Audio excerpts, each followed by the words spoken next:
Last week, we started our 5-part series on goals by talking about stretch goals versus snap goals. Today, we discuss setting goals that are ecologically congruent. Shout out to Peter Shallard, CEO of Commit Action, who introduced me to this concept. So, you're likely asking yourself, wait, what's ecology? Good question. Ecology is the set of relationships existing between organisms and their environment. None of us is truly ever pursuing our goals alone, and our actions produce ripples that extend far beyond us. So, ecologically congruent goals are ones whose byproducts of achieving them improve our surroundings and the relationships in our lives. I really believe that setting goals that are not ecologically congruent is the #1 reason why people don't end up achieving the goals they set. Deep down, they know that the price to pay for achieving them is higher than what they're willing to pay, and/or the consequences of obtaining the goal don't resonate with who they aspire to be. That's why these goals are also often referred to as self-concordant goals, meaning goals that agree with or are in harmony with who you are at your core. To determine if a goal is ecologically congruent,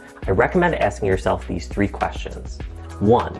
What would it take to achieve the goal? 2. In order to achieve the goal, as well as once I achieve it, what are the byproducts for my ecology, and are these byproducts desirable to me at my core? And 3, am I willing to pay the price? As an example, let's say you decide your goal is to take 7 AP courses in the next school year and to get a 4 or a 5 on all 7 AP exams. You may determine that the cost is to quit track and National Honor Society in order to have the time needed to focus on your AP course load.